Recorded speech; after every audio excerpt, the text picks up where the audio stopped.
अस्सलाम वालेकुम स्टूडेंट्स, हाजिर हो नई वीडियो के साथ। और इस वीडियो में हम डिस्कस करने वाले हैं एक्सरसाइज 19.1। स्टूडेंट, इस एक्सरसाइज 19.1 को समझने से पहले चंद चीज़ें जो मुझे आपको समझानी है वो ये कि मैट्रिसेस का टाइप हमने सबसे पहले देखना है मैट्रिसेस के टाइप्स को, और उसके बाद देखना है कि मैट्रिसेस के अंदर क्या क्या चीज़ें होती हैं। स्टूडेंट, सबसे पहले बात करते हैं मैट्रिसेस के टाइप की। तो सबसे पहले चीज़ जो मैट्रिसेस के टाइप की है वो ये कि जब भी एक मैट्रिसेस जिसमें उसकी रोज और कॉलम्स सेम हो। अब ये रोज और कॉलम्स क्या हैं स्टूडेंट? अगर ऐसा एक मैट्रिसेस पड़ा हुआ है तो इसमें से जितनी भी ये लाइंस हैं इन्हें कहा जाएगा रोज, और जितनी ऐसे लाइंस हैं वर्टिकल उन्हें क्या कहा जाएगा? उन्हें कहा जाएगा कॉलम्स। तो स्टूडेंट, इसमें देखें कि दो ही रोज हैं और दो ही कॉलम्स हैं। तो ऐसे मैट्रिसेस को जिसमें कॉलम्स और रोज एक दूसरे के इक्वल हों इसे कहा जाएगा स्क्वायर मैट्रिसेस। स्टूडेंट, इसी तरीके से जब भी कोई मैट्रिसेस जिसके अंदर नंबर ऑफ कॉलम्स हो सिर्फ, उसे कहा जाएगा कॉलम मैट्रिसेस। अब कैसे? अगर कोई आपसे पूछे कि इसमें नंबर ऑफ रोज कितनी है और कॉलम्स कितने हैं तो आप कहेंगे 1 2 3 रोज हैं इसमें, लेकिन कॉलम सिर्फ इसमें एक ही है। अगर इसके अलावा इधर भी कोई नंबर लिखा होता तो मैं कहता कि 2 कॉलम है।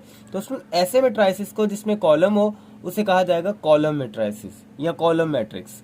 अच्छा, इसके बाद हमारे पास आ जाता है मैट्रिसेस जिसे कहा जाता है स्केलर मैट्रिसेस या फिर डायगोनल मैट्रिसेस। स्टूडेंट, अब ये स्केलर और डायगोनल में फर्क क्या है इस चीज को हमने समझना है। स्टूडेंट, जब भी किसी मैट्रिसेस के ऐसे डायगोनल में एलिमेंट्स मौजूद होंगे तो उसे या तो स्केलर मैट्रिसेस कहा जाएगा या फिर डायगोनल मैट्रिसेस कहा जाएगा। अब उसे स्केलर कब कहा जाएगा और डायगोनल कब कहा जाएगा ये चीज हमने समझनी है। स्टूडेंट देखें, जब भी एक मैट्रिसेस हो और उसके डायगोनल में सेम एलिमेंट हो, जैसे इसमें भी लैम्डा है इसमें भी लैम्डा है, उससे आगे आने वाले डायगोनल में भी लैम्डा ही हो, तो ऐसे मैट्रिसेस को जिसके डायगोनल में सेम एलिमेंट हो उसे कहा जाता है स्केलर मैट्रिसेस। और ऐसा मैट्रिसेस जिसके डायगोनल में एलिमेंट तो हो लेकिन डिफरेंट डिफरेंट हो, तो ऐसे मैट्रिसेस को कहा जाएगा डायगोनल मैट्रिसेस। जब भी किसी मैट्रिसेस के डायगोनल में सेम एलिमेंट हो उसे स्केलर मैट्रिसेस कहा जाएगा, और जब भी किसी मैट्रिसेस के डायगोनल में डिफरेंट डिफरेंट एलिमेंट हो तो उसे डायगोनल मैट्रिसेस कहा जाएगा। स्टूडेंट, तो ये सबसे पहला सवाल ही हमारा ये है कि इसमें से आइडेंटिफाई करो क्या टाइप है कौन से मैट्रिसेस के। तो स्टूडेंट जरा देखें कि सबसे पहला मैट्रिसेस कौन सा है। ये एक स्क्वायर मैट्रिसेस है। क्यों? क्योंकि इसकी रोज और कॉलम्स इक्वल है। अब इसी तरीके से आपका सवाल यहाँ भी बनता है कि क्या ये भी एक स्क्वायर मैट्रिसेस है? हाँ, ये स्क्वायर मैट्रिसेस तो है, लेकिन इसके साथ साथ ये एक स्केलर मैट्रिसेस भी है। स्क्वायर मैट्रिसेस क्यों है ये? उसकी वजह क्या है? क्योंकि इसके रोज और कॉलम्स आपस में इक्वल हैं। लेकिन इसमें क्या है? ये भी स्क्वायर मैट्रिसेस है, इसके भी रोज और कॉलम्स इक्वल है, लेकिन क्या है कि इसमें जो है एलिमेंट डायगोनल के अलावा भी मौजूद हैं। लेकिन इन्हों में क्या होगा कि सिर्फ डायगोनल में एलिमेंट्स मौजूद होंगे, बाकी 0 0। ठीक है स्टूडेंट, तो सबसे पहला मैट्रिसेस अगर कोई आपसे पूछे इस सवाल में तो ये कौन सा मैट्रिसेस होगा? इसे मैं कहूंगा स्क्वायर मैट्रिक्स।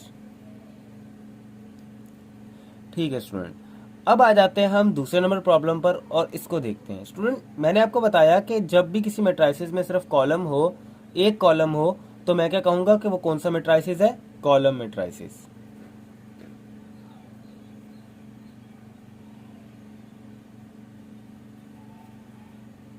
Column matrix. अच्छा स्टूडेंट, इसी तरीके से जब किसी मैट्रिक्स में डायगोनल में सेम एलिमेंट हो तो उसे कहा जाएगा स्केलर मैट्रिक्स।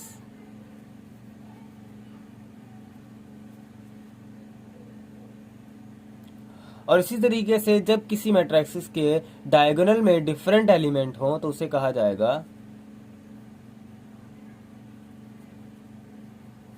Diagonal matrix.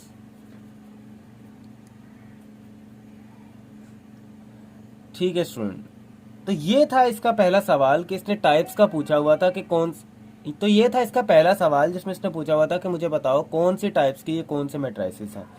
तो स्टूडेंट, ये हमने इनके जवाब दे दिए। अभी आ जाते हैं हम क्वेश्चन नंबर 2 पर। तो स्टूडेंट, क्वेश्चन नंबर 2 में ये कह रहा है कि इन सारे मैट्रिसेस की ऑर्डर मुझे बताएं कि ऑर्डर क्या है इनका। अब स्टूडेंट, ये ऑर्डर क्या है? स्टूडेंट, बेसिकली ऑर्डर क्या है कि आपने बताना है कि इसमें कितने नंबर ऑफ रोज हैं और कितने नंबर ऑफ कॉलम्स हैं। तो ये मैं आपको बता चुका हूं कि आपने कैसे देखनी है रोज और कॉलम्स। जितने भी नंबर ऑफ एलिमेंट्स आपके हॉरिजॉन्टल पड़े हुए हैं इसे कहेंगे आप रोज, और जितने वर्टिकल पड़े हुए हैं इसे क्या कहेंगे कॉलम।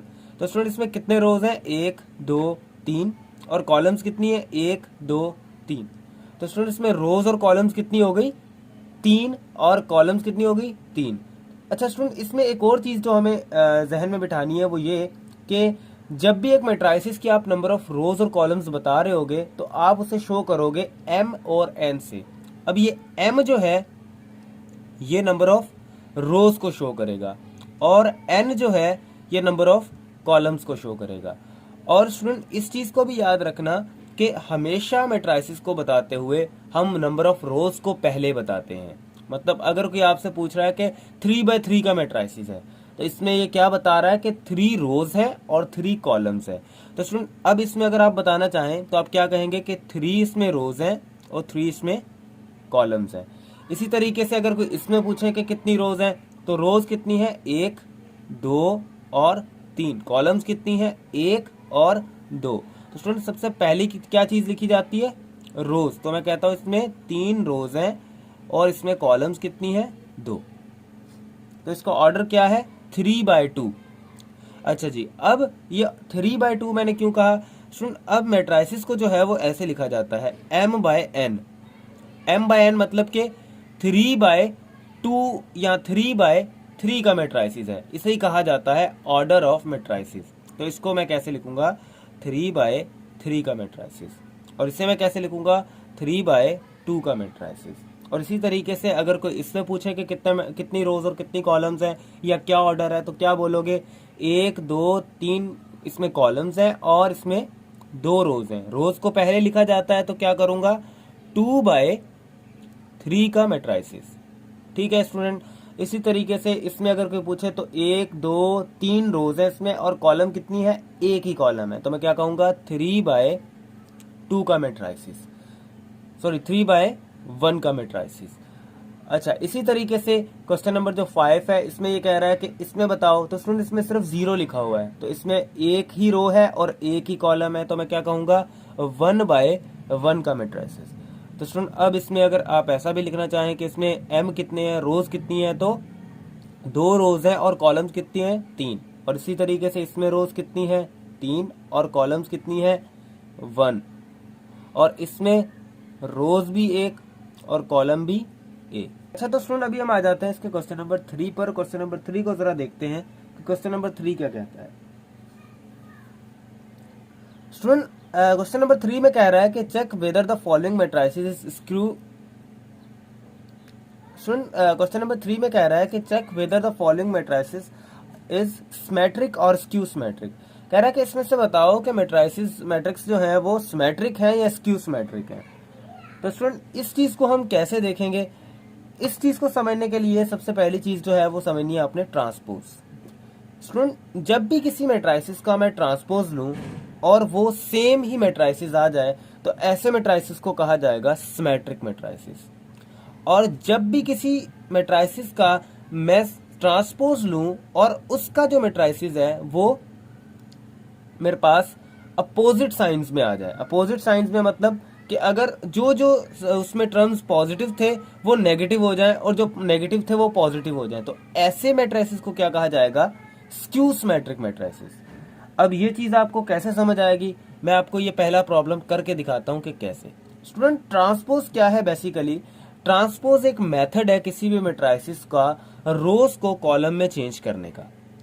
कैसे कि स्टूडेंट अब देखें कि अगर कोई मुझे कहे कि ये मेरे पास एक मैट्राइसिस है इसका ट्रांसपोज लो, तो इसका ट्रांसपोज आपने कैसे लेना है, सबसे पहले आपने क्या करना है, इसके ऊपर लिखना है टी। ये टी शो क्या करेगा कि ये इसका मैं ट्रांसपोज कर रहा हूं। तो स्टूडेंट जब मैं इसका ट्रांसपोज लूंगा तो आपने क्या करना है, मैंने क्या बताया कि उसकी रोज को कॉलम में चेंज करना है। तो सबसे पहला नंबर 1 1 और -1, ये रो है, इस रो को आप कॉलम में चेंज कर देंगे। ये 1, उसके बाद ये वाला 1 और उसके बाद ये वाला 1, तो ये रो क्या हो गई, कॉलम में चेंज हो गई। इसी तरीके से सारी रोज को आपने कॉलम में चेंज करना है और इसी मेथड को कहा जाता है ट्रांसपोज ऑफ मैट्राइसिस। अच्छा अब पहली रो को मैंने कॉलम में चेंज कर लिया, अब दूसरी रो को करते हैं 1 2 0। अच्छा जी, अब तीसरी रो को करते हैं -1, 0 और 5। तो स्टूडेंट जब मैंने सारी रोज को कॉलम में चेंज कर लिया तो मैं क्या कहूंगा कि मैंने इस मैट्रिसेस का क्या कर लिया है, ट्रांसपोज ले लिया है। देखें कि जब मैंने इसकी रो को इसकी कॉलम में चेंज कर दिया, सारी मैट्रिसेस की रो जो है वो कॉलम में चेंज हो चुकी हैं, उसके बावजूद भी ये 1, ये 1, ये -1, 1, 2, 0, -1, 0 और 5, ये सेम टू सेम वैसे का वैसा ही मैट्रिसेस आ गया। तो जब भी किसी मैट्रिसेस का मैं ट्रांसपोज लूं और वो दोबारा से वही मैट्रिसेस आ जाए, ऐसे मैट्रिसेस को कहा जाता है सिमेट्रिक मैट्रिसेस। तो स्टूडेंट मैं क्या कहूंगा कि ये कौन सा मैट्रिसेस है, सिमेट्रिक मैट्रिसेस। अच्छा स्टूडेंट, अब इसके बाद जो है हमारे पास दूसरा क्वेश्चन है, इसमें भी हमें यही पता करना है कि ये सिमेट्रिक है या स्क्यू सिमेट्रिक मैट्रिसेस है। अच्छा, इसको कैसे पता करेंगे कि हमने सिंपल क्या करना है कि जो मैट्रिसेस हमें दिया हुआ है इसका क्या करेंगे, हम ट्रांसपोज करेंगे। तो स्टूडेंट जब मैं इसका ट्रांसपोज करूंगा तो देखें, जब मैं इसका ट्रांसपोज कर रहा हूं तो इसकी जो रोज है इनको कॉलम्स में चेंज करना है। तो पहली रो उठाएं और इसको कॉलम में चेंज करें। तो 0, 1 और -2, ठीक है, मैंने ऐसे लिख दिया। अब दूसरी रो उठाओ और उसको कॉलम में चेंज कर दो। तो इसको जब मैं कॉलम में चेंज करूंगा तो ये आ गया -1, 0 और 3। और उसके बाद तीसरी रो उठाएं और उसको कॉलम में चेंज करें तो 2, -3 और 0।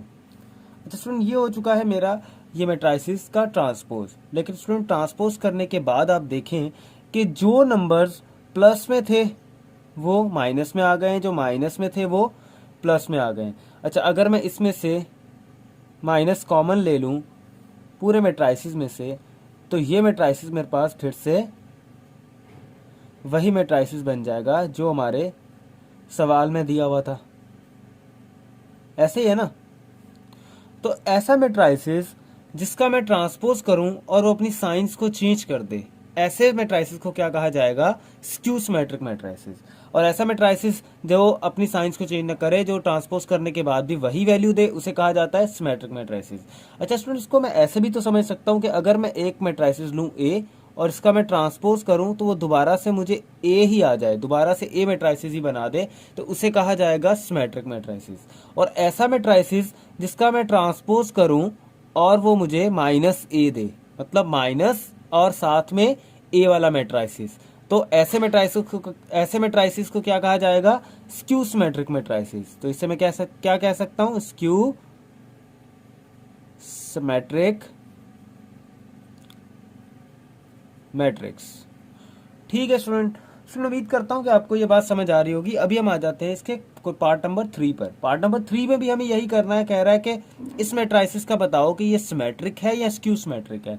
तो कैसे बताओगे, इसका क्या करोगे, इस मैट्रिसेस का लोगे ट्रांसपोज। स्टूडेंट जब इस मैट्रिसेस का ट्रांसपोज लोगे तो क्या करोगे, रोज को कॉलम में चेंज करना है आपने, तो रोज को करो कॉलम में चेंज। तो पहली रो ये है हमारे पास, तो इसको कॉलम में चेंज करते हैं 1, 7, 3। उसके बाद दूसरी रो उठाओ, उसको कॉलम में चेंज करो 7, 4 और -5। इसके बाद तीसरी रो को उठाओ और इसको कॉलम में चेंज करो तो 3, -5 और 6। तो स्टूडेंट जब मैंने इसको ट्रांसपोज किया तो उसके बाद भी मेरे पास सेम मैट्रिसेस ही आ गया। तो ये कंडीशन बन गई कि ए का अगर ट्रांसपोज किया या इस मैट्रिसेस का हमने ट्रांसपोज किया तो दोबारा से मेरे पास सेम मैट्रिसेस ही आ गया। तो ऐसे मैट्रिसेस को क्या कहा जाता है, सिमेट्रिक। इसने अपनी साइंस को चेंज नहीं किया, तो ऐसे मैट्रिसेस को क्या कहा जाएगा, सिमेट्रिक मैट्रिसेस। अच्छा, इसके बाद आ जाते हैं हम चौथे नंबर पर। चौथा नंबर जो है इसको भी कह रहा है कि मुझे पता करके दो कि ये सिमेट्रिक है या स्क्यू सिमेट्रिक है। तो इसको कैसे करोगे, सिमेट्रिक या स्क्यू सिमेट्रिक का पता आपने क्या करना है, जस्ट इसका ट्रांसपोज करना है। जब ट्रांसपोज कर रहे हैं तो क्या करूंगा, रोज को कॉलम में चेंज करना है। तो सबसे पहली रो उठाओ और उसको कॉलम में चेंज करो, 0, -6, 4। फिर से दूसरी कॉलम उठाओ और दूसरी रो उठाओ और उसको कॉलम में चेंज करो, -6, 0 और 7। तीसरी रो उठाओ उसको कॉलम में चेंज करो, 4, 7, 0। इसमें जब मैंने इसको ट्रांसपोज किया और सारी रोज कॉलम में चेंज हुई, तो चेंज होने के बाद भी मेरे पास सेम यही मैट्रिसेस आ गया। तो मैं कह सकता हूं कि transpose of matrices equals to same matrices जो मेरे पास ट्रांसपोज से पहले था। तो ऐसे मैट्रिसेस को क्या कहा जाएगा, सिमेट्रिक मैट्रिसेस, और जिसमें साइन चेंज हो जाए उसे हमने सिर्फ स्क्यू सिमेट्रिक कहना है। तो स्टूडेंट उम्मीद करता हूँ कि आपको ये बात समझ आ गई होगी। अभी हम चलते हैं इसके क्वेश्चन नंबर 4 पर। अच्छा जी स्टूडेंट, अभी हम आ गए इसके क्वेश्चन नंबर 4 पर, और क्वेश्चन नंबर 4 में ये कह रहा है कि मेरे पास 5 मैट्रिसेस हैं, ए बी सी डी और ई। कह रहा है कि इन पर सेट ऑफ ऑपरेशंस कुछ परफॉर्म करके दो। कह रहा है सबसे पहले मुझे क्या करके दो, ए प्लस सी को परफॉर्म करके दो। कह रहा है कि दो मैट्रिसेस ए वाला और सी वाला आपस में ऐड करो। तो स्टूडेंट इनको ऐड करते हैं, ए प्लस सी इक्वल्स टू, बेटा ए का मैट्रिसेस क्या है मेरे पास, ए का मैट्रिसेस है मेरे पास 1 -1 0 और 1, और प्लस किसके साथ करना है मुझे, सी वाले के साथ, तो 2 3 -1 और 2। ठीक है स्टूडेंट, तो ये आ गया मेरे पास इन दोनों की एडिशन। अब एडिशन कैसे करनी है, एडिशन बिल्कुल सिंपल है। आपने क्या करना है, हर नंबर का उसका कॉन्जिक्यूटिव नंबर उठाना है, उसके अंदर ऐड कर देना है। कॉन्जिक्यूटिव कैसे कि अगर ये यहाँ पड़ा हुआ है ना पहली पोजीशन पर, यहाँ दूसरे मैट्रिसेस से भी पहली पोजीशन वाला नंबर उठाओ और इसमें ऐड कर दो, ये दूसरे वाला दूसरे में ऐड कर दो, तीसरे वाला तीसरे में ऐड कर दो, चौथे वाला चौथे में ऐड कर दो। तो ये इसकी एडिशन जो है ना वो सिंपल ही हमारे पास आ जाएगी। तो मैं क्या करूँगा, 1 को उठाऊंगा और 2 में ऐड करूँगा, -1 को उठाऊंगा और 3 में ऐड करूँगा, इसी तरीके से 0 को उठाऊंगा और ऐड करूंगा -1 में, और 1 को उठाऊंगा और 2 में ऐड कर दूंगा। अच्छा जी, ये कितना हो जाएगा मेरे पास, जरा करें इसको, तो 1 + 2 आ जाएगा मेरे पास 3, -1 और प्लस का 3 कितना बना देंगे मेरे पास, प्लस का 2, और 0 और -2 प्लस माइनस हो जाएगा, तो ये आ जाएगा 0 -1, तो मेरे पास क्या बचेगा, -1 1 + 2 ये क्या हो जाएगा 3। तो स्टूडेंट ये आ गया मेरे पास इसकी एडिशन a प्लस सी की। इसी तरीके से इसका ही दूसरा पार्ट है जिसमें वो कह रहा है कि मुझे क्या करके दो आप, a प्लस e करके दो मुझे। तो स्टूडेंट a प्लस e कैसे करना है, अब इस चीज को जरा देखें कि a मैट्रिसेस लेंगे और इसके साथ e मैट्रिसेस लेंगे।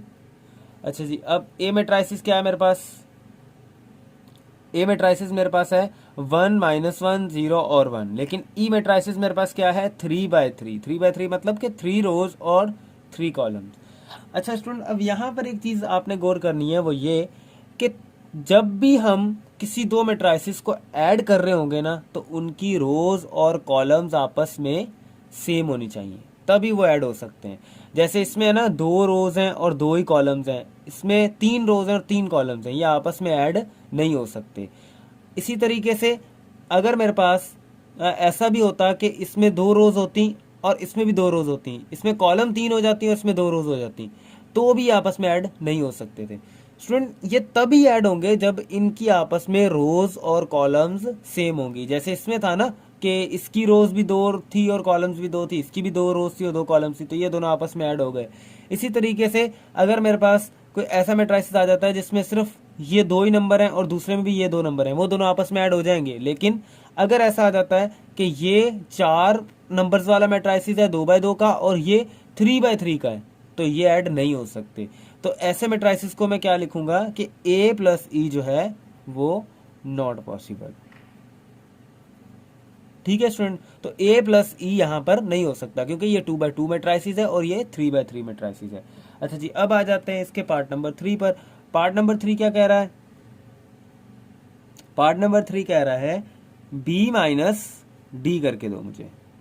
तो स्टूडेंट जिस तरह से मैंने आपको बताया कि प्लस करने के लिए हमारे पास जरूरी क्या है कि दोनों की रोज और कॉलम सेम होनी चाहिए, इसी तरीके से माइनस करने के लिए भी हमारे पास रोज और कॉलम सेम होनी चाहिए।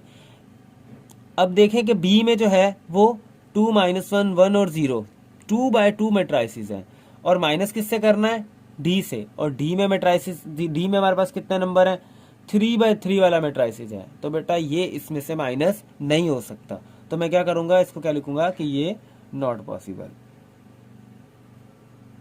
ठीक है जी। अच्छा, अब इसी का जो है वो पार्ट नंबर 4, स्टूडेंट्स का जो पार्ट नंबर 4 है वो कुछ इस तरीके से है कि 2b + 3a। 2b + 3a दिया हुआ, कह रहा है कि इन दोनों को आपस में ऐड करके दो। स्टूडेंट इसको जरा हमने समझना है कि 2b + 3a क्या है।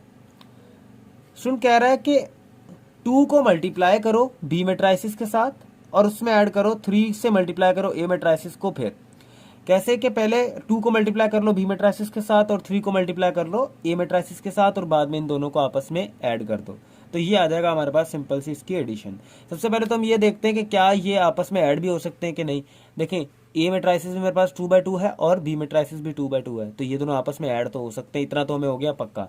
अच्छा जी, अब हम क्या करते हैं, पहले लिखते हैं 2 और साथ में आ गया मेरे पास बी मैट्रिसेस। ठीक है, 2 लिखा मैंने और इसके साथ क्या लिख लिया, बी मैट्रिसेस। बी मैट्रिसेस क्या है, 2 - 1 1 और 0 plus 3 multiply by A matrices. A matrices मेरे पास क्या है, 1 - 1 0 और 1। ठीक है स्टूडेंट, अब क्या है, सबसे पहले क्या करना है आपने इस 2 को और इस 3 को आपस में इनके साथ मल्टीप्लाई करा लेना है। तो मल्टीप्लाई करा लेते हैं ज़रा। 2 × 2 4। ठीक है, 2 × -1 तो माइनस का 2। सारे नंबर्स के साथ आपने मल्टीप्लाई करा देना है। 2 × 1 2, 2 × 0 तो 0 प्लस 3 × 1 3, 3 × 0 0, 3 × -1 तो माइनस का 3 और 3 × 1 तो 3 आ गया। अच्छा स्टूडेंट, अब क्या करना है, हमने इन दोनों को आपस में ऐड कर देना है, क्योंकि अब तो ये सिंपल सी कंडीशन बन गई ना। अब इन दोनों को ऐड कर दो आपस में। तो 4 को उठाओ और 3 में ऐड कर दो, -2 को उठाओ और -3 में ऐड कर दो। अच्छा जी, 2 को उठाओ और 0 में ऐड कर दो और 0 को उठाओ और 3 में ऐड कर दो। तो स्टूडेंट इसका हमारे पास आंसर क्या आ गया, 4 + 3 आ गया मेरे पास 7, -2 और माइनस इंटू माइनस माइनस, -2 -3 कितना हो गया, माइनस का 5। 2 + 0 2 आ गया, 0 + 3 3 आ गया। ठीक है स्टूडेंट, तो ये आ गया मेरे पास इसका आंसर जो था 2b + 3a का। अच्छा स्टूडेंट, इसी का जो पार्ट नंबर 6 है, तो स्टूडेंट अभी आ जाते हैं इसके पार्ट नंबर 5 पर। पार्ट नंबर 5 जो है स्टूडेंट, इसमें क्या कह रहा है, पार्ट नंबर 5 में कह रहा है कि मुझे b - c करके दो। अब b - c कैसे करना है, सबसे पहले तो देखो कि क्या ये माइनस भी हो सकते हैं। ये भी 2/2 मैट्रिसेस है, ये भी 2/2 मैट्रिसेस है, 2 ही रोज हैं, 2 ही कॉलम्स, 2 ही रो 2 कॉलम, तो इसका मतलब ये हो तो सकते हैं आपस में माइनस। तो क्या करूंगा स्टूडेंट, b - c लिखूंगा यहाँ पर। तो मैं लिखता हूं b - c equals to, b की वैल्यू क्या है मेरे पास, 2 - 1 1 और 0 माइनस c की वैल्यू क्या है, 2 3 -1 और 2। अच्छा स्टूडेंट, अब माइनस में भी हमने वही करना है जो हम प्लस में करते हैं, हर नंबर को उसको कॉन्जिक्यूटिव नंबर के साथ ही माइनस करना है। तो माइनस कर लेते हैं, 2 को उठाओ और 2 से माइनस कर दो, 2 - 2, -1 को उठाओ और 3 के साथ माइनस कर दो, -1 - 3। अच्छा जी, 1 को उठाओ और -1 से माइनस कर दो, तो 1 -1। अच्छा जी, 0 को उठाओ और 2 से माइनस कर दो। ठीक है, अच्छा जी, अब देखते हैं कि इनका फाइनल आंसर क्या आता है हमारे पास। तो 2 - 2 ये कितना हो जाएगा मेरे पास, 0, माइनस का 1 और माइनस का 3 तो माइनस का 4, 1 और माइनस इंटू माइनस प्लस, तो 1 + 1 कितना हो जाएगा, 2 मेरे पास प्लस का, 0 - 2 तो माइनस का 2। तो स्टूडेंट ये आ गया मेरे पास इसका आंसर। अच्छा जी, अब इसी का पार्ट नंबर मेरे पास है 6, जिसमें कह रहा है कि a² की वैल्यू फाइंड करके दो। अच्छा स्टूडेंट, इसको ज़रा आपने समझना है कि ये स्क्वायर क्या है और ये मल्टीप्लिकेशन कैसे की जाती है, इस चीज़ को आपने ज़रा समझना है। स्टूडेंट a² जो है कह रहा है कि इसका स्क्वायर करके दो। स्टूडेंट मुझे पता है कि a² का मतलब क्या है कि a × a। अच्छा, a × a, जब बेस सेम होती है तो पावर ऐड हो जाती है, इसके ऊपर भी पावर 1 है, इसके ऊपर भी पावर 1 है। जब इन दोनों को मल्टीप्लाई करूंगा तो फिर से a² आ जाएगा, तो इसको मैं ऐसे भी तो लिख सकता हूँ ना, a × a। अच्छा, जैसे अब लिखा हो 2², तो 2² का मतलब क्या है, 2 × 2 ना। इसी तरीके से a² लिखा हुआ है तो इसका मतलब क्या है, a × a। तो कह रहा है कि a को ही a के साथ मल्टीप्लाई करके दो। तो स्टूडेंट मैं लिखता हूँ a × a इक्वल्स टू, क्या है मेरे पास नंबर्स, a के नंबर्स क्या है मेरे पास, जरा देखें। a मेरे पास क्या था, ए मेरे पास था 1 माइनस 1 0 1, और मल्टीप्लाई किससे करना है, दोबारा ए से ही 1 माइनस 1 0 और 1। तो स्टूडेंट इस दोनों को आपस में कह रहा है कि मल्टीप्लाई करके दो। तो मल्टीप्लाई कैसे किया जाता है इस चीज़ को ज़रा समझना। स्टूडेंट 3/3 मैट्राइसिस को भी और 2/2 मैट्राइसिस को भी पैटर्न सेम होने वाला है, बस थोड़ी सी चेंजेस आएगी। 3/3 मैट्राइसिस को जब मल्टीप्लाई कर रहे होंगे वो मैं आपको बता दूंगा कैसे। अच्छा स्टूडेंट, सबसे पहले क्या करना है, ए को ए से मल्टीप्लाई करना है। तो आपने क्या करना है, सबसे पहली रो उठानी है, सबसे पहली रो उठानी है जिसके साथ मल्टीप्लाई कर रहे हो। सबसे पहली रो उठानी है, पहली कॉलम के साथ मल्टीप्लाई करनी है। पहली रो उठानी है, सेकंड कॉलम के साथ मल्टीप्लाई करनी है। फिर सेकंड रो उठानी है, पहली कॉलम के साथ मल्टीप्लाई करनी है। फिर सेकंड कॉलम उठानी है और सेकंड रो उठानी है और सेकंड कॉलम के साथ मल्टीप्लाई करनी है। मैं आपको मल्टीप्लाई करके बताता हूं कैसे। देखें, सबसे पहली रो उठाएं, पहली कॉलम के साथ मल्टीप्लाई, फिर पहली रो उठाएं और सेकंड कॉलम के साथ, मतलब इनकी रोज को बारी बारी सारी कॉलम्स के साथ दूसरे की मल्टीप्लाई करते जाना है। तो सबसे पहले क्या करूंगा, इसकी रो को उठाऊंगा, कॉलम के साथ मल्टीप्लाई करूंगा। तो 1 मल्टीप्लाई बाय 1, और फिर -1 multiply by plus -1 multiply by 0। ठीक है जी। अच्छा, अब इस चीज को समझते हैं कि मैंने कैसे किया। देखिए 1 को मल्टीप्लाई कर दिया मैंने 1 के साथ। अच्छा स्टूडेंट, जब आपने इसको इसके साथ मल्टीप्लाई कर लिया, ऐसा नहीं करना कि इसको उठा के दोबारा दूसरे नंबर से मल्टीप्लाई करना, ऐसा नहीं करना। पहले वाले नंबर को पहले के साथ, फिर दूसरे वाले को दूसरे के साथ। तो 1 मल्टीप्लाई बाय 1 प्लस, ये प्लस कहाँ से आया बेटा, ये प्लस जो है ये आपने यहाँ पर देना ही देना है। ठीक है, ये समझे कि इसका एक फॉर्मूला है जिसके थ्रू हम कर रहे हैं इसको, ये आपने प्लस इसमें देना ही देना है। उसके बाद आपने क्या करना है, -1 को उठाना है और दूसरे टर्म के साथ मल्टीप्लाई करना है। तो 1 multiply by 1 plus -1 multiply by 0। पहली रो पहली कॉलम के साथ मल्टीप्लाई हो गई, पहली रो उठाओ दूसरी कॉलम के साथ मल्टीप्लाई कराओ। और इसको तो आपने थोड़ा सा स्पेस लेके लिखना है। उसकी वजह क्या, क्योंकि पहला एलिमेंट ये आपका बन चुका है, अब दूसरा एलिमेंट बना रहे हैं हम। 1 मल्टीप्लाई बाय -1, तो ये क्या हो जाएगा मेरे पास, 1 मल्टीप्लाई बाय -1 और -1 multiply by plus -1 multiply by क्या 1।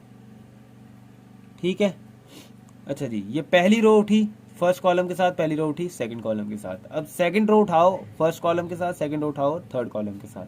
तो 0 को उठाओ और 1 के साथ मल्टीप्लाई कराओ। 0 multiply by 1 plus 1 multiply by 0। फिर सेकंड रो को उठाओ और सेकंड कॉलम के साथ मल्टीप्लाई कराओ। तो 0 मल्टीप्लाई बाय -1 और 1 multiply by plus 1 multiply by 1। अच्छा जी, अब ये मेरे पास क्या आ गया, इसका सिंप्लीफिकेशन कर देते हैं इसको थोड़ा सा। 1 मल्टीप्लाई बाय 1 सुन कितना हो जाएगा, 1 प्लस -1 मल्टीप्लाई बाय 0 तो माइनस का 1। 1 मल्टीप्लाई बाय -1 तो माइनस का 1 प्लस -1 मल्टीप्लाई बाय 1 तो माइनस का 1। अच्छा जी, 0 मल्टीप्लाई बाय 1 तो 0 प्लस 0 मल्टीप्लाई बाय 1 तो 0। 0 मल्टीप्लाई बाय 1 माइनस का 1 तो 0 प्लस 1 मल्टीप्लाई बाय 1 तो 1। अच्छा जी, ये क्या हो गया मेरे पास, 1 और माइनस इंटू माइनस माइनस, तो 1 माइनस 1 क्या हो जाएगा मेरे पास स्टूडेंट यहाँ पर 0। और इसी तरीके से 0 प्लस 0 क्या हो जाएगा 0, माइनस का 1 और माइनस इंटू माइनस माइनस, तो माइनस का 1 और माइनस का 1 मिला के क्या बना देंगे माइनस का 2। 0 प्लस 1 क्या बन जाएगा 1। तो स्टूडेंट ये आ गया मेरे पास इसका आंसर a² का। ठीक है स्टूडेंट, अभी हम आ जाते हैं और सॉल्व करते हैं इसका पार्ट नंबर 7। तो स्टूडेंट पार्ट नंबर 7 जो है इसमें कह रहा है कि मुझे क्या करके दो, b² करके दो। अब स्टूडेंट b² का मतलब क्या है कि b को ही मल्टीप्लाई करा दो b के साथ। तो b को मल्टीप्लाई कराना है b के साथ, तो स्टूडेंट सिंपल है ये कि आपने b का मैट्रिसेस उठाना है और b के साथ ही मल्टीप्लाई करा देना। तो स्टूडेंट देखते हैं जरा b का मैट्रिसेस हमें सवाल में क्या दिया हुआ था। b का मैट्रिसेस हमें दिया हुआ है 2 -1 1 और 0। और स्टूडेंट इसको मल्टीप्लाई किससे कराना है, b मल्टीप्लाई बाय b। तो मल्टीप्लाई बाय फिर से यही वैल्यू b वाली ही 2 -1 1 और 0। अच्छा जी स्टूडेंट, अब हमने इसको मल्टीप्लाई कराना है, तो आपने क्या करना है, सबसे पहली रो को उठाना है और पहली कॉलम के साथ, पहली रो को उठाना है और सेकंड कॉलम के साथ। तो आए ज़रा मल्टीप्लाई कराते हैं इसको। 2 मल्टीप्लाई बाय 2, ठीक है, 2 multiply by 2 plus -1 multiply by, sorry 2 multiply by 2 और -1 मल्टीप्लाई बाय 1। अच्छा जी, ये हो गई पहली रो फर्स्ट कॉलम के साथ। अब पहली रो सेकंड कॉलम के साथ, 2 मल्टीप्लाई बाय -1 और 1 मल्टीप्लाई बाय माइनस का प्लस माइनस का 1 मल्टीप्लाई बाय 0। अच्छा स्टूडेंट, एक चीज़ और, वो ये कि मैं इनको ब्रैकेट्स में लिख रहा हूँ, या मल्टीप्लाई दो या ब्रैकेट्स में लिख लो, बात सेम ही है, ये आपस में क्या हो रहे हैं, मल्टीप्लाई हो रहे हैं। मैं क्या करूँ कि 2 मल्टीप्लाई बाय 2 लिखूँ या इनको ब्रैकेट्स में लिखूँ, बात सेम होने वाली है, सही है। अच्छा, अब पहली रो को उठाया, दोनों कॉलम के साथ मल्टीप्लाई करा लिया। अब मैं क्या कर रहा हूँ, दूसरी रो को उठा रहा हूँ, दोनों कॉलम के साथ मल्टीप्लाई करा रहा हूँ। तो 1 multiply by 2 plus 0 multiply by 1। अच्छा जी, अब सेकंड रो को उठाओ और थर्ड कॉलम के साथ सेकंड रो को उठाओ और सेकंड कॉलम के साथ मल्टीप्लाई कराओ। तो 1 मल्टीप्लाई बाय माइनस का 1 और प्लस 0 मल्टीप्लाई बाय 0। ठीक है स्टूडेंट, अब इसको थोड़ा सा सिंप्लीफाई कर लेते हैं। तो सिंप्लीफाई ज़रा करें इसको। अगर मैं इसको सिंप्लीफाई करता हूँ, 2 मल्टीप्लाई बाय 2 हो जाएगा 4 प्लस -1 मल्टीप्लाई बाय 1 तो माइनस का 1, 2 मल्टीप्लाई बाय -1 तो माइनस का 2 प्लस -1 मल्टीप्लाई बाय 0 तो 0, 1 मल्टीप्लाई बाय 2 तो 2 प्लस 0 मल्टीप्लाई बाय 1 तो 0, 1 मल्टीप्लाई बाय माइनस का 1 तो माइनस का 1 और प्लस 0 मल्टीप्लाई बाय 0 तो 0। अच्छा स्टूडेंट्स, को ज़रा सिंप्लीफाई और कर लें, तो 4 plus minus into plus minus हो जाएगा। तो 4 - 1 कितना हो जाएगा, 3, माइनस का 2 प्लस 0 तो माइनस का 2, 2 प्लस 0 तो ये कितना आ जाएगा 2 मेरे पास, माइनस का 1 प्लस 0 तो माइनस का 1। तो स्टूडेंट ये आ गया मेरे पास इसका आंसर। अच्छा स्टूडेंट, इसका अभी रह गया हमारे पास लास्ट पार्ट। वो क्या है कि हमें कह रहा है कि d प्लस ई करके दो मुझे।